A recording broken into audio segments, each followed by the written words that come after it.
Well, Mr. Bernanke is a vassal, a servant to these Illuminists. He just does what he's told. He doesn't make those decisions. They're made behind the scenes. The FOMC runs the Federal Reserve. The FOMC is a Federal Open Market Committee. And that Federal Open Market Committee is made up of people who are in economics and finance, usually banking, in the country. And there's 12 Federal Reserve banks. They own the Federal Reserve in Washington. They tell them what to do. They don't make unilateral decisions. As chairman of the Federal Reserve, Mr. Bernanke, he does what he's told. Believe me. And Alan Greenspan did the same thing. And everybody before them. Probably with the exception of Louis T. McFadden. And that goes back into the 1930s. And so, the situation is not the way it seems. You know, I've studied this and talked about it for 50 years. So it's easy for me. It's part of my life. For you, it's different. You never heard about this stuff before. Well, you are now, and you better listen. Because if you don't, you may end up in internment camp someplace, or working on a road gang, which is the last thing you want to do, or some such thing. I mean, this is not going to be nice.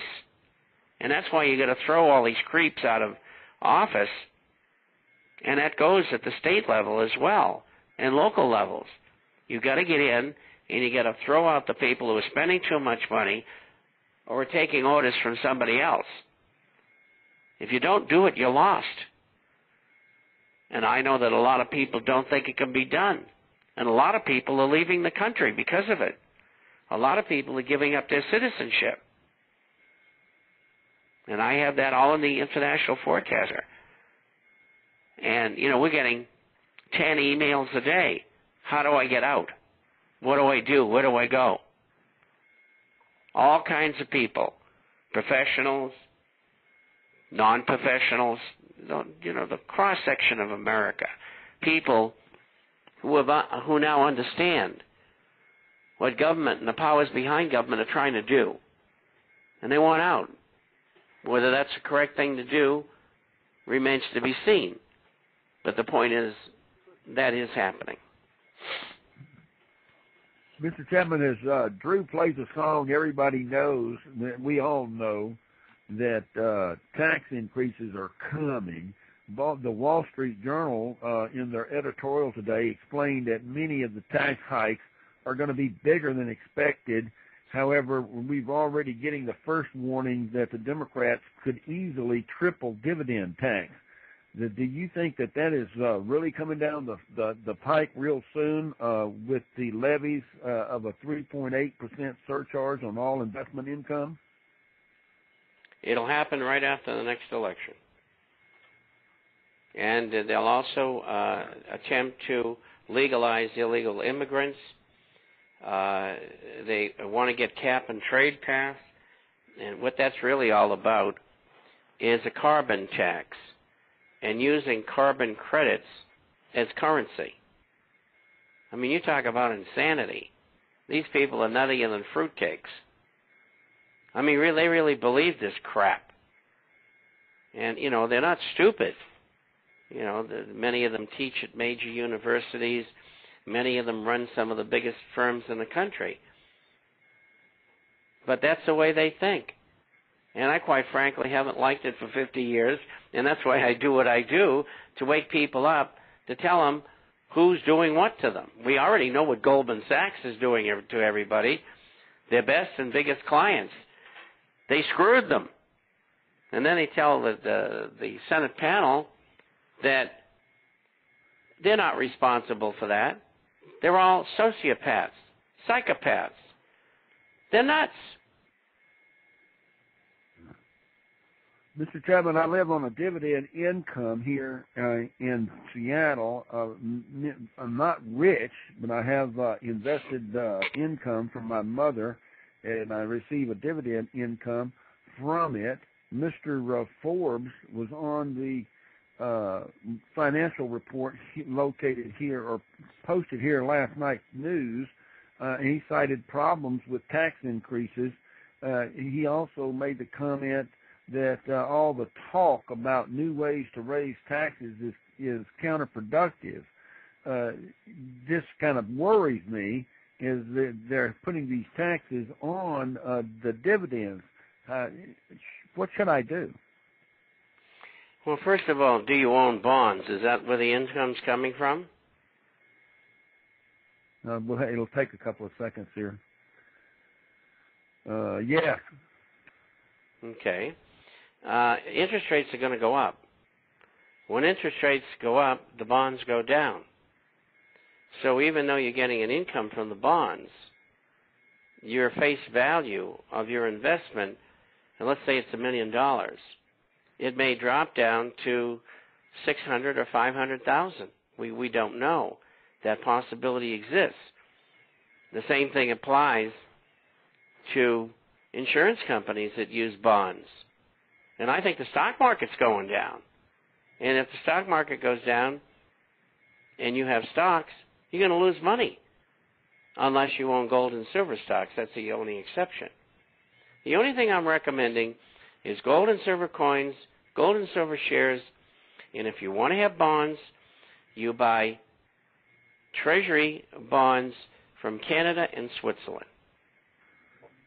They're the two strongest currencies in the world right now.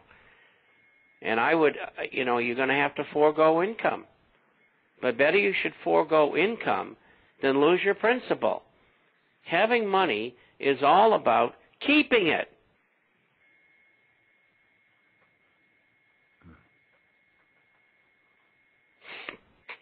Mr. Chapman, there's been warnings here in England about the stimulus that are headed to Greece, and we're being warned not to invest. My question to you is, what can we do here in Europe?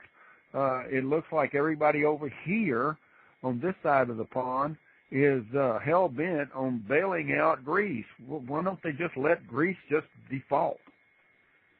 Well, I think that would be a good idea, and I think it would be the best thing for Greece.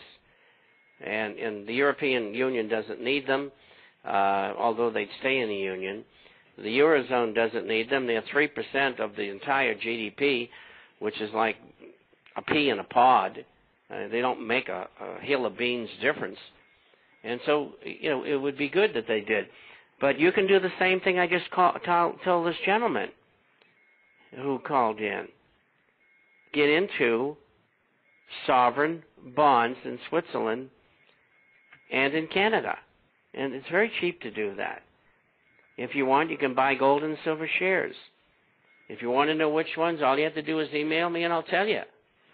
There's no great secret. And we help everybody. And you can buy gold and silver coins. And that's the only thing I know to do, to preserve your capital.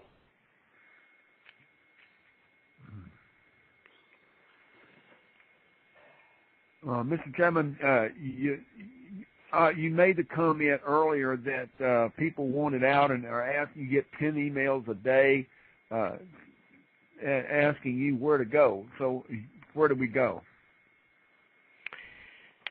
Well, I think it all depends on the individual. It all depends on the individual situation. A couple 35 years old with 2 children, the husband and wife work for 2 different corporations. They don't have any money. They're not going anywhere. It's as simple as that. The people with substance, people who are professionals, like engineers or architects, vocations that are needed throughout the world. And they can move, especially if they have money to buy into a business or to create a business in another country. And countries, of course, are always looking for investment because that puts people to work. And the people who invest, hopefully they make money and pay taxes. And so those people, usually in their 40s and 50s, and retirees are the best shots at moving into other countries. Where do you go? Most people like warmer climates. You go to Mexico, Costa Rica, Panama, Chile. Those are all good locations. Unfortunately, Chile just had a earthquake, and they had a lot of damage. But if you're in the building business and you're an architect or something, anything to do with construction, well, Chile would be a great place to go because they're going to be rebuilding for the next 10 years.